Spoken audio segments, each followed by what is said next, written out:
And so our objective is simply to follow Jesus, to learn what Jesus says and to put it into practice. That's what discipleship is really all about, to follow Jesus' ways and to put it into practice. In Matthew chapter 9, Jesus comes across a tax collector, interestingly enough, named Matthew. And he looks at Matthew and he says, "Come, follow me." And he gets up and leaves his tax booth and follows Jesus. Now, Jesus doesn't say, "Okay, Matthew, man, where to start with you? We got so many things, we got so much stuff." Like any of these guys, these fishermen, this tax collector, they could have pre-decided that they didn't really want to do this. They could have come up with all sorts of reasons why they can't follow Jesus. Well, I'm a tax collector, I'm a fisherman, I've got this other thing going on, I'm really busy doing this, and their lives would have stayed exactly like they were. But each of them made a conscious decision to stand up and start following Jesus, and they didn't get it all right all the time. And when they got it wrong, they didn't opt out because they had messed up. Jesus invited them to learn, to say, what is God teaching you in the midst of this? How can you continue to follow? How can you continue to be my disciple? Jesus intentionally chose these people, and he intentionally chooses us, an intentional invitation to follow Jesus. Here's our problem, is that most of us want the results of Jesus without following the way of Jesus. Right? We look at the Gospels and we think, I want to live a life to the fullest. But then we decide, I'm going to do it the way that I want to do it, as opposed to the way that Jesus invites me to do it. And so a lot of us default back to that information as opposed to transformation. If we did this in real life, if we wanted the results of Jesus, but without actually knowing the way of Jesus, it would be like hiring a life coach, a nutrition coach, and a trainer, and getting all of the advice that you can from them, and then doing nothing different. Can you imagine? I can. All right, we've all been there. We've all lived in this place where we think, I want the results, but I don't want to do the stuff.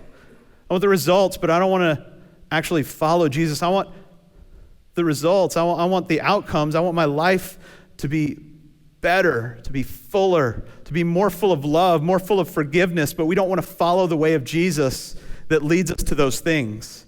I want my life to mean something. I want to be a part of a mission, a work in the world that changes the world. But I don't want to follow Jesus into that. I'd rather it just falls in my lap.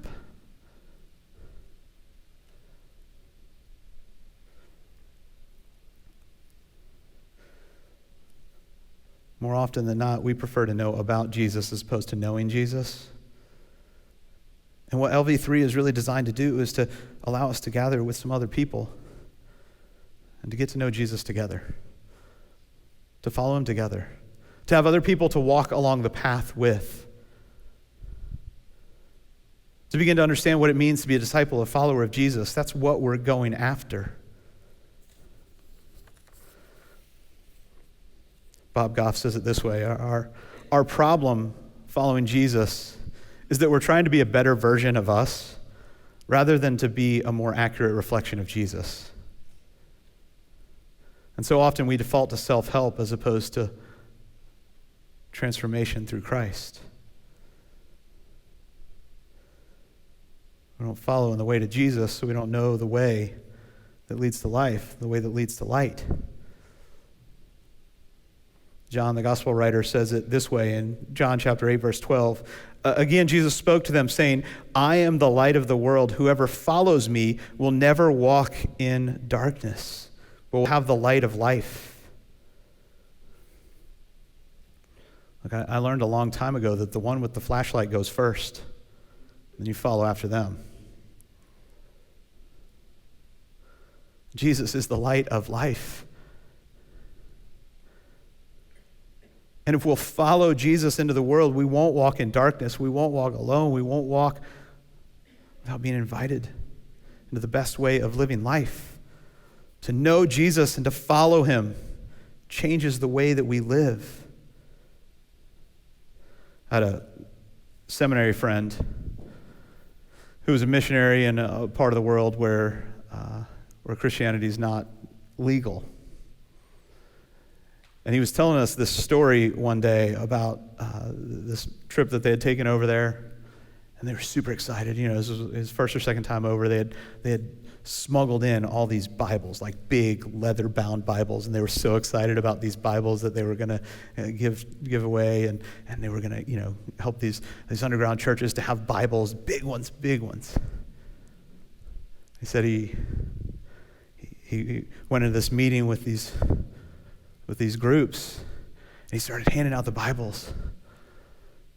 And one of the guys stood up, took the Bible, put it on the table, opened to the Gospel of Matthew, and ripped it out.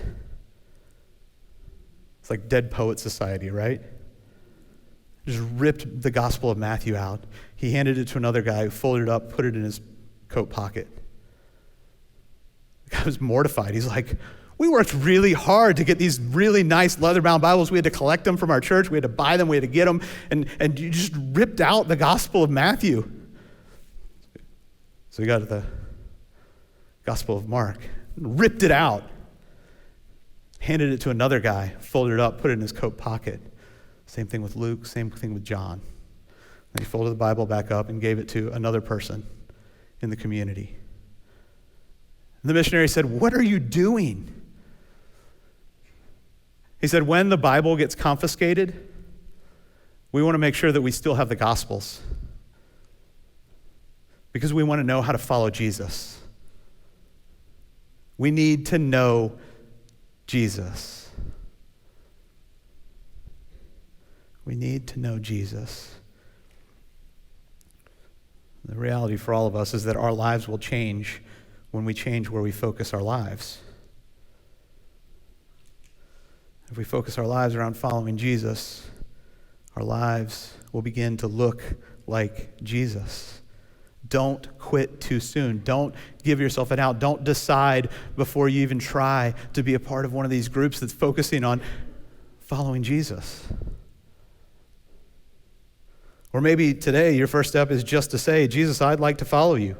Because following Jesus is our objective. We want to learn to live like Jesus, to love like Jesus, and to leave behind what Jesus left behind, groups of people who live and love like Jesus. That's our work in the world. That's our opportunity. That's the change that all of us have been looking for. That's life to the fullest.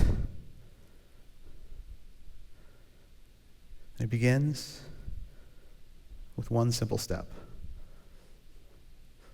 Dropping your net, getting out of the boat, standing up from the tax booth, making a decision to begin following the way of Jesus. To live, to love, to leave behind what Jesus left behind. Those who live and love like him.